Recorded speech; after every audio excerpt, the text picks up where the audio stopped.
Bismillahirrahmanirrahim. Jangan lupa subscribe ya. Dengan rukun iman Allah Subhanahu wa taala. Allahu alam, ada pertanyaan dipersilahkan. Ini sebenarnya masih panjang tentang takdir. Ya. Ya, sebentar. Pertemuan berikutnya adalah kita akan membahas tentang orang tasammu. Tasammu itu apa ya? Nguping terhadap perbuatan orang. Apa istilah tasammu? Kepo, begitu. Tajassus, pengen tahu orang lain, itu ternyata para ulama memasukkan sebagiannya kepada dosa besar. Allahu a'lam. Ada pertanyaan silahkan. Ya, silahkan Pak.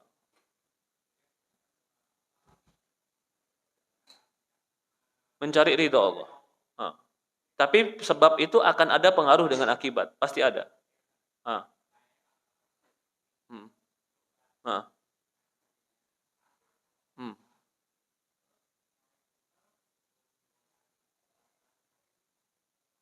Obat morfin.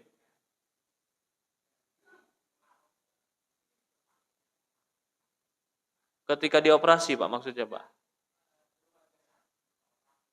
Hmm. Hmm. Hmm. Hmm. Hmm. Hmm. Oke. Jadi begini, Pak. Kita sudah tahu bahwasannya dalam sebuah kaidah Islam, ad-darurat tubihu mahdurat. Itu kaidah dalam Islam. Dan kaidah ini dibangun di atas Quran dan hadis. Ad-darurat membolehkan yang tidak boleh. Ya, ad-darurat tubihu mahdurat. Sesuatu yang darurat itu menyebabkan bolehnya sesuatu yang terlarang. Nah, sekarang kita harus paham itu apa darurat. Jangan-jangan kita segala sesuatu darurat Ustaz, padahal nggak ada daruratnya. Apa itu darurat? Darurat itu kembali kepada 5, Pak. Pertama, jiwa. Kalau jiwa bisa terancam, bisa mati, itu darurat. Yang kedua, bisa kepada akal. Kalau akal bisa gila, menjaga akal itu darurat. Yang ketiga, menjaga agama. Menjaga agama itu darurat. Kamu saya bunuh, atau kamu mengucapkan kafir. Nah, ini kan antara agama dan kematian. Mengucapkan kekafiran kan terlarang kan? Tapi karena membela, menjaga diri, jiwa, boleh. Juga diantaranya adalah menjaga harta. Yang berikutnya menjaga kehormatan. 5 ini bisa menjadi darurat. Sekarang dia sakit katarak, itu jiwa. Kalau dia terus-terus sakit, itu akan mengganggu jiwanya, bahkan mengganggu dirinya bisa mati. Maka tubihu mahdurat. Boleh dia melakukan sesuatu yang terlarang. Dia takut mati, kelaparan, cuman ada babi. Boleh dia makan babi, cuman hanya untuk kebutuhan. Lah begitupun dia tadi, boleh pakai sesuai dengan dosis dokter yang membolehkan. Nggak boleh lebih daripada itu. Tetapi, pertanyaan berikutnya, kalau dia nggak mau pakai, boleh nggak? Apa jawabannya, Pak? Akan mati dia. Akan kesakitan dia. Bahkan akan mati. Yang saya pahami, Syekhul Utsaimin waktu sakitnya tidak mau dikasih morfin. Syekh Utsaimin. Dia tahu, dia bukan mengharamkan, tapi dia bilang aku nggak mau mati ketemu Allah di badanku ada barang yang haram. Syekh Utsaimin itu penyakitnya paru-paru, Pak. Dia suka bakar bukhur. Bakar bukhur itu bukhur kan wangi, harum, asap. Kadang-kadang ditutupkan di kepala, di badan supaya masuk badan Bapak, nempel di baju, nempel di jubah begitu. Ternyata kebiasaan itu menyebabkan paru-paru dia rusak. Akhir hayatnya dia sakit paru-paru, betul-betul sakit. Kata dokter kalau mau disuntik, kata dia aku nggak mau. Tapi apakah dia mengharamkan? Jawabannya enggak. Dia membolehkan. Tapi dia nggak mau melakukan. Jadi ad-darurat tubihu mahdurat. Contoh lain. sesar, itu pakai morfin nggak? Hah? Pakai. Kalau nggak pakai ya nggak kuat. Siapa yang kuat di black perutnya? Nggak ada yang kuat. Boleh atau tidak? Itu menyelamatkan nyawa. Menyelamatkan nyawa. Nyawa baik, nyawa ibu diselamatkan. Maka itu boleh. Nah, tapi kalau ditanya, mana lebih afdol Ustaz? Lahir normal atau sesar? Jawabannya normal. Karena pertama, Allah pasti sudah memberikan jalan. Allah pasti sudah memberikan jalan. Cuman masalahnya kita sabar atau tidak. Yang kedua, kita tidak memasukkan ke dalam diri kita sesuatu yang Allah larang. Yang ketiga, kita tidak merobek ciptaan Allah. Apa hukumnya merobek diri sendiri? Sebenarnya nggak boleh. Tetapi dibolehkannya sesar, tadi lagi. Jadi di sesar itu ada dua yang sebenarnya dilanggar. Yang pertama, merusak diri. Yang kedua, memasukkan morfin.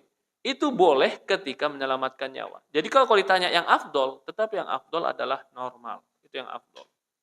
Maka itu perempuan yang meninggal di zaman Rasulullah SAW itu kan memang banyak ya. Karena memang untuk melakukan operasi itu nggak ada di zaman mereka. Apa jaminannya dari Rasulullah? Perempuan yang meninggal dalam melahirkan? Syahid. Dijamin sebagai perempuan syuhada. Dia mati dalam keadaan diridhoi oleh Allah Subhanahu wa taala. Ya, sebentar ada pertanyaan di sini. Ustaz, mohon dijelaskan tadi yang tertulis di Lauhul Mahfuz itu bukan paksaan. Siapa yang bisa jelaskan, Pak? Yang tertulis di Lauhul Mahfuz bukan paksaan. Siapa yang bisa jelaskan? Hah? Ada yang bisa jelaskan? Hah? Keadilan Allah. Iya, gimana cara menjelaskan itu keadilan Allah bukan paksaan? Kan dia ada ditulis duluan, kita belum diciptakan. Tapi kita harus melakukan yang tertulis, sementara kita belum diciptakan. Kalau gitu mana yang duluan, yang ditulis atau kita duluan? Diberi kemampuan yang memilih. Oke, ketika dipilih, apa yang kita pilih sudah tertulis belum? Sudah tertulis. Kalau begitu, kita bisa nggak memilih sesuatu yang di luar tulisan? Tidak. Kalau begitu, itu paksaan atau bukan? Oke, bukan. Hasan, jawabannya benar. Bukan, benar jawabannya. Cuman sekarang nih pertanyaannya gimana? Kok bukan paksaan? Kita tidak tahu apa yang Allah tulis Lauhul Mahfuz. Allah tahu apa yang tertulis? Tahu. Berarti yang kita kerjakan sekarang yang tertulis bukan? Yang sedang terjadi dan sudah terjadi kita tahu. Yang akan terjadi kita nggak tahu. Kalau begitu, pertanyaan masih sama nih. Bagaimana memahaminya, Pak? Beriman kepada ilmu Allah, itu dia. Gimana beriman kepada ilmu Allahnya, Pak? Hah? Tidak dibatasi. Betul. Beriman kepada, itu dasarnya. Beriman kepada ilmu Allah. Tapi gimana nih memahamkannya?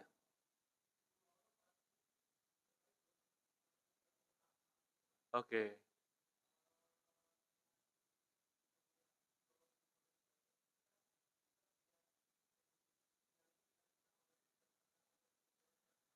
Masya Allah. Jazakallah khair. Betul. Kita harus mengimani dengan ilmu Allah. Maka kita menjalani, saya mau contohkan begini Pak. Ini sering saya contohkan sebenarnya. Karena saya dapat ini dari Syekh juga. Saya sering contohkan itu. Ya.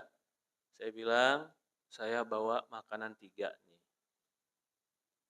1 es krim, 1 coklat, 1 permen. 3. Saya tulis nih. Es krim, coklat, permen. Saya tulis. Saya mau bawa pulang ke rumah. Dan di rumah saya ada 3 orang anak. Saya sudah tulis. Es krim ini akan diambil oleh si kakak yang nomor 1. Coklat ini akan diambil oleh si adik nomor 2. Permen ini akan diambil oleh adik nomor 3. Es krim, coklat, permen. Saya tulis tidak? Saya tulis. Saya taruh kantong.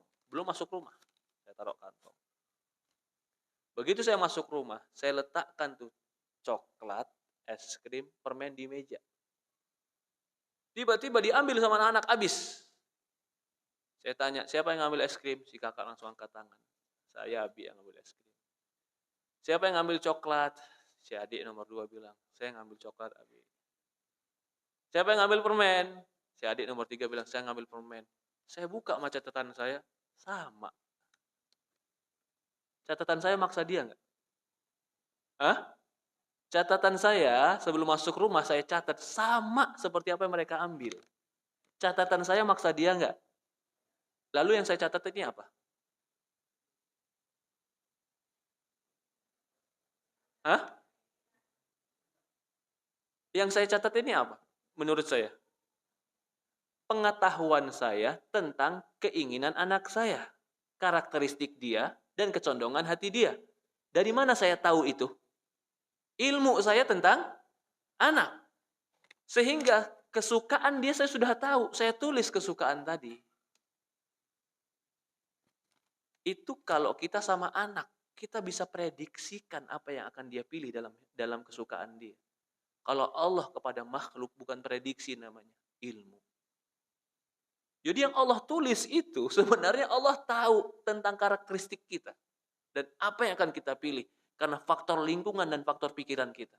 Sebelum Allah ciptakan kita, Allah lebih rinci tahu apa yang membangun karakteristik jiwa kita sehingga kita memilih sebuah pilihan dalam kehidupan. Jadi yang tertulis itu bukan paksaan. Yang tertulis itu ilmu Allah tentang karakteristik kita. Dia lahir di sini, ibunya si ini, lingkungannya ini, punya tetangga ini, cara berpikirnya ini, gurunya ini, ilmu yang akan masuk ke dalam hati dia ini, dari ini semua, maka dia akan pilih ini. Itu yang tertulis namanya ilmu. Maka saya jelaskan tadi, yang pertama ilmu, dari ilmu itulah baru penulisan. Kalau saya tulis tadi, mungkin salah karena prediksi kepada anak. Karena ilmu saya terbatas. Tapi Allah menulis sesuatu tidak akan mungkin pernah salah. Jadi kalau ditanya di sini, Ustaz, ya, mohon dijelaskan tadi yang tertulis di Lauhul Mahfuz itu bukan paksaan. Bukan paksaan. Karena kita memilih. Tapi pilihan kita udah ketahuan sama Allah apa yang akan kita pilih. Kenapa Allah tahu? Karena kita makhluknya, karakteristik kita secara rinci dia tahu. Kalau gitu dia maksa bukan? Bukan. Kamu diberi kekuasaan untuk memilih, tapi apa yang kau pilih berdasarkan ilmu, tabiat, lingkungan, Allah sudah tahu itu semua. Allahu a'lam. Ada lagi pertanyaan? Silakan. Tidak ada pertanyaan lagi? Cukup? Kalau tidak ada kita cukupkan ya. Kurang lebih mohon maaf. Semoga Allah berikan kita hidayah dan taufik. Semoga Allah Subhanahu wa taala berikan kita kelapangan dada untuk beriman kepada Allah Subhanahu wa taala, karena di antara ciri-ciri orang yang Allah cintai, yasrah sadrahu lil iman. Allah lapangkan dadanya untuk beriman kepada Allah Subhanahu wa taala. Kita tutup dengan doa kafaratul majlis. Subhanakallahumma wa bihamdi asyhadu an la ilaha illa anta nastaghfiruka wa atubu ilaik. Assalamualaikum warahmatullahi wabarakatuh.